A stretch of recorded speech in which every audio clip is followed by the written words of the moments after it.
दोस्तों आज के टाइम पर हर कोई चाहता है कि वो बस बैठे बैठे आराम करता रहे और उसके बैंक अकाउंट में पैसे ऑटोमेटिक आते रहे और वो आराम करते करते करोड़पति बन जाए। वह सुनने में तो ये एक चिट फंड वाली फ्रॉड स्कीम लगती है कि भला ये कैसे पॉसिबल है। वेल ऐसा करना पॉसिबल है। आज मैं आपको एक ऐसी किताब के बारे में बताने जा रहा हूँ जिनके लेसन को फॉलो करके आप ऑटोमेटिक करोड़पति बन सकते हो और उस किताब का नाम है द ऑटोमेटिक मिलेनियर, जिसे लिखा है डेविड बाक ने। ऑथर डेविड बाक जब 5 साल के थे तब एक दिन वो अपने फादर के साथ मैकडोनल्ड्स गए। वहाँ उन्हें काफी सारे लोग दिखे। वो बहुत देर से सिर्फ लोगों को देख रहे थे और तभी उनके फादर ने पूछा कि बताओ तुम्हें यहाँ पर कितने तरह के लोग दिख रहे हैं। तो इस पर डेविड बोलते हैं कि 2 तरह के, एक वो जो बैठकर आराम से अपना फूड एंजॉय कर रहे हैं और दूसरे वो जो काउंटर पर फूड रेडी कर रहे हैं। तब उनके डैड ने बताया कि लोग सिर्फ 2 तरह के नहीं बल्कि 3 तरह के होते हैं। पहले जो वो फूड एंजॉय कर रहे हैं यानी कस्टमर्स, दूसरे जो ऑर्डर रेडी कर रहे हैं यानी कि वर्कर्स, और तीसरे वो जो कंपनी ओन करते हैं यानी इन्वेस्टर्स। और इन तीनों में से हो सकता है कि एक कस्टमर जो भी अपना फूड एंजॉय कर रहा है उसे ऑफिस जाकर बहुत सारा काम करना पड़े और वो भी एक ट्रैप में फंसा रहे, और एक वर्कर तो ऑलरेडी फंसा हुआ ही है क्योंकि वो इतने सारे लोगों को सर्व कर रहा है। पर एक इन्वेस्टर कभी भी किसी ट्रैप में फंसा नहीं रहता। वो हमेशा पैसा लगाकर स्टॉक्स को ऑन करके फाइनेंशियली फ्री रहता है। तब से ऑथर ने इस पर रिसर्च करना शुरू किया और वो खुद भी छोटी उम्र से ही इन्वेस्ट करने लगे। बड़े होने के बाद उन्होंने कई सारी जॉब्स करी और अलग अलग सोर्सेज से पैसा कमाने का ट्राई किया। पर अपनी जर्नी के दौरान जब वो कुछ लोगों से मिले तब उन्हें ऑटोमेशन का पता चला और वो समझ गए कि रिच और वेल्थी बनने के लिए बहुत सारी चीजें या हार्ड वर्क की जरूरत नहीं है, बल्कि सिर्फ कुछ ही चीजें स्मार्टली परफॉर्म करनी है। इससे सिर्फ एक रेगुलर सैलरी के साथ भी आप एक मिलेनियर बन सकते हो, वो भी ऑटो पायलट मोड से। बट ऑटोमेटिकली ये कैसे पॉसिबल है, तो इसे जानने के लिए हमें इन 5 इम्पोर्टेंट लेसन को समझना होगा। और इसमें से लेसन नंबर 3 मेरा पर्सनल फेवरेट है, तो दोस्तों उसे तो आप बिल्कुल भी मिस मत करना। तो चलिए जानते हैं एक एक करके इन लेसन को। लेसन नंबर 1, पे योरसेल्फ फर्स्ट। तो वेल्थ को ऑटोमेट करने के लिए सबसे पहला काम आपको करना है पे योरसेल्फ फर्स्ट, यानी अपनी कमाई हुई मंथली इनकम में से सबसे पहले अपने आप को पे करो। उस अमाउंट को सेव या इन्वेस्ट करो वेल्थ बिल्डिंग के लिए। दोस्तों अक्सर हमारे साथ ऐसा होता है कि जब भी हमारे पास सैलरी आती है या कहीं से पैसा मिलता है तो सबसे पहले हम ये सोचते हैं कि इन पैसों को कहाँ कहाँ खर्च करना है, और ये हैबिट बड़े होने के बाद नहीं बल्कि बचपन से ही बन जाती है। याद करो जब बचपन में घर में रिश्तेदार आते थे तब जाते समय वो हमें पैसे देकर जाते थे और पैसे मिलते ही हम लोग उसकी या तो पार्टी कर लेते थे या फिर कोई चीजें खरीद लेते थे। और इसी हैबिट की वजह से हम कभी भी पे योरसेल्फ फर्स्ट वाले कॉन्सेप्ट को समझ ही नहीं पाए, जिसका मतलब है इनकम आते ही उसमें से 10% अलग कर दो, उसे किसी सेविंग बैंक अकाउंट में डाल दो या फिर म्यूचुअल फंड के थ्रू SIP कर लो। और सबसे बड़ी चीज ऑटो पे का ऑप्शन जरूर सेट कर लो ताकि किसी भी महीने चाहकर भी आपकी वो 10% सेविंग मिस न हो जाए। और बचे हुए 90% पैसों में से अपने बाकी के खर्चे चलाओ। पहले 1-2 महीने आपको लगेगा कि यार 90% में तो चल ही नहीं पा रहा, बट ट्रस्ट मी नेक्स्ट कुछ महीनों में आपकी ये आदत हो जाएगी। 90% में आप सर्वाइव करने लग जाओगे। और ऑटो पे का ऑप्शन सेलेक्ट करने की वजह से आपको पता भी नहीं चलेगा कि आपकी वेल्थ ग्रो होते होते कितनी बढ़ गई है। इसके लिए ऑथर डेविड अपने 2 क्लाइंट्स जिम एंड सू का एग्जाम्पल देते हैं, जिनकी शादी काफी अर्ली एज में हो गई थी और बावजूद एक अच्छी जॉब के दोनों कुछ सेव भी नहीं कर पाते थे, जिसकी वजह से झगड़े और लड़ाइयाँ होना बात थी। बट फिर स्यू ने अपनी मॉम से कंसल्ट किया और उनकी मॉम ने उन्हें सलाह दी 10% पे योरसेल्फ मेथड की। बट सू एंड जिम उतनी सेविंग नहीं कर पा रहे थे, इसलिए उन्होंने अपनी इनकम में से 4% बचाना शुरू किया और रिटायरमेंट प्लान में इन्वेस्ट किया।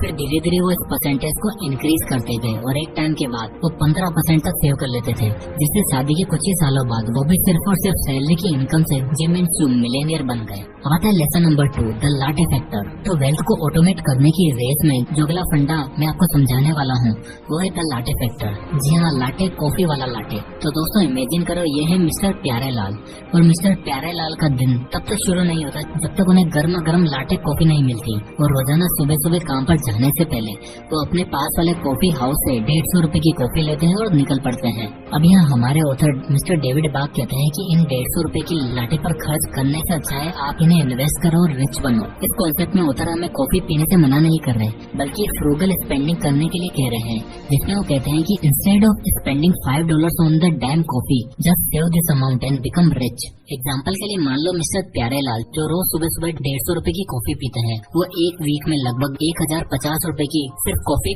पी जाते हैं, और एक मंथ में अराउंड 4500 रुपए की, और एक साल में ये हो जाएगा लगभग 54,000 रुपए। 54,000 रुपए सिर्फ कॉफी पीने पर। अब सोचा अगर मिस्टर प्यारेलाल कॉफी हाउस से कॉफी ना पीकर खुद अपने घर में कॉफी बना लेते तो उनका कितना पैसा बच जाता। तो यहाँ उतर कहते हैं कि अगर आप अपनी स्पेंडिंग को ठीक से मैनेज करो और अननेसेसरी आइटम्स को इग्नोर करो तो आप काफी अच्छा खासा अमाउंट सेव कर सकते हो। इसलिए खर्चा करते समय हमेशा लाटे फैक्टर को ध्यान रखो और एडिक्टिव चीजों को जितना हो सके अवॉइड करो, जिससे आपकी मेंटल और फाइनेंशियल हेल्थ दोनों अच्छी रहेगी। अब आता है lesson number 3, the power of compounding. Pay yourself first and the latte factor के कंसेप्ट को जानने के बाद आपको इतना समझ आ गया होगा कि अपनी मंथली इनकम में से आपको एटलीस्ट 10% तक सेव करना है और जितना हो सके उतने अननेसेसरी एक्सपेंसेस को कट ऑफ करके पैसे बचाना है। और अपने बचा हुए अमाउंट को अगर आप इन्वेस्ट करते हो तो आपको पावर ऑफ कंपाउंडिंग का मैजिक देखने को मिल सकता है।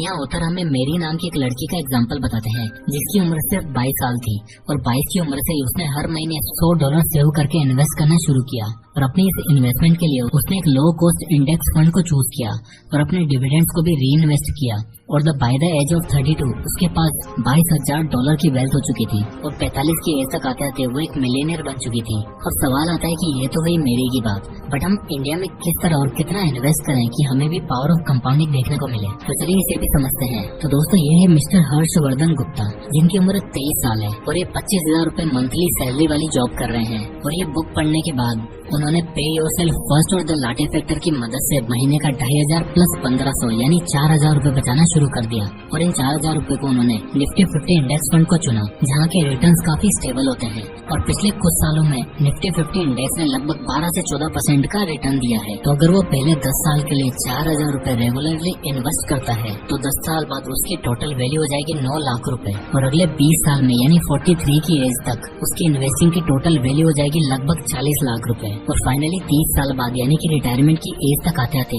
उनकी वेल्थ हो चुकी होगी लगभग 1,42 लाख रूपए। तो ये है पावर ऑफ कंपाउंडिंग जो आपको अच्छे से एंजॉय कर सकते हो और आप अपनी फाइनेंस को ऑटोमेट भी कर सकते हो। और यहाँ पर तो मैंने केवल 4,000 रूपए का एग्जाम्पल लिया है। तो कैसे एक इंसान केवल 4,000 रूपए को इन्वेस्ट करके अपनी वेल्थ को लगभग 1.5 करोड़ रूपए कर सकता है। तो इसी तरह हमें भी छोटी मोटी स्पेंडिंग का बड़ा ध्यान रखना चाहिए कि हम कहाँ पर कितना खर्च कर रहे हैं। अब आता है lesson number 4, make it automatic. तो फाइनली पावर ऑफ कंपाउंडिंग जानने के बाद आपको सबसे इम्पोर्टेंट स्टेप जो लेना है वो है मेक एवरीथिंग ऑटोमेटिक। ऑथर एक बात कहते हैं कि if it requires a lot of discipline it probably won't work after all. यानी कि ऐसा काम जिसमें आपको बहुत ज्यादा डिसिप्लिन लगता है, आपको ब्रेन स्टॉर्मिंग करनी पड़ती है और आपको हमेशा उस चीज के लिए टेंशन लेनी पड़े तो बहुत ज्यादा चांसेस हैं कि वो चीज काम ही नहीं करेगी। इसलिए जितना ज्यादा हो सके आपको अपने कामों को और स्पेशली अपने फाइनेंस को ऑटोमेट करना सीखना चाहिए। ऑथर एक कपल का एग्जाम्पल देते हुए बताते हैं जिनके ऊपर अपने घर का मॉर्गेज लोन था। उस कपल ने अपने लोन को चुकाने के लिए ऑटो पे का ऑप्शन सिलेक्ट किया जिससे हर महीने की शुरुआत में उनका वो अमाउंट उनके अकाउंट से डिडक्ट होकर चला जाता था और बिना किसी हार्डवर्क और डिसिप्लिन के उन्होंने ये काम किया और कुछ ही सालों बाद उनका ये लोन खत्म भी हो गया और उन्हें पता तक नहीं चला। ठीक उसी तरह जिम एंड स्यू ने भी यही काम किया था। स्टार्टिंग में सेविंग करने में तो बहुत डिसिप्लिन और मोटिवेशन लगता है जिसकी वजह से जब कभी वो सेव न कर पाते तो उनका मोटिवेशन डाउन हो जाता और कई महीने तो वो कुछ भी सेव नहीं कर पाते थे। इसलिए उन्होंने अपने बैंक को कहकर ऑटो डेबिट का ऑप्शन सिलेक्ट किया और हर महीने सिर्फ 4% पैसा इन्वेस्ट किया और धीरे धीरे कुछ समय बाद उन्हें पता भी नहीं था कि उनके रिटायरमेंट अकाउंट में $1 मिलियन सेव हो चुके थे। और हम अपनी लाइफ के हर काम में जैसे टीवी देखना, काम करना, अर्निंग्स करना सबको ऑटोमेट कर सकते हैं तो फाइनेंस को क्यों नहीं। और आज की डेट में तो ये चीज और भी ज्यादा आसान हो गई है, यहाँ तक कि अब तो आपको घर से बाहर तक निकलने की जरूरत नहीं है। तो जितनी जल्दी हो सके make it automatic. Lesson number 5, be patient. तो फाइनली दोस्तों इस बुक का सबसे बेसिक एंड इम्पोर्टेंट पार्ट है it's all about patience.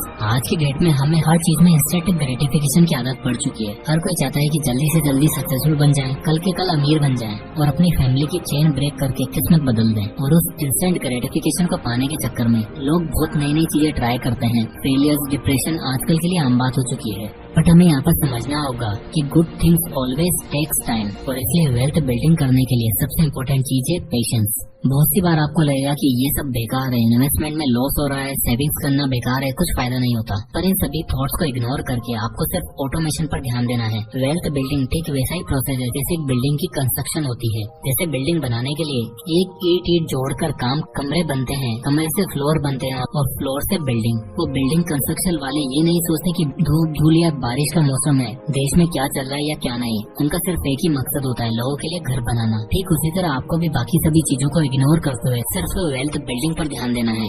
Author ऐसे ही कपल का एग्जांपल देते हुए बताते हैं जिन्होंने 1970 में इन्वेस्ट करना शुरू किया। स्टार्टिंग में तो वो रेगुलरली इन्वेस्ट किया करते थे, बट कुछ समय बाद उन्हें काफी दिक्कतें आने लगी।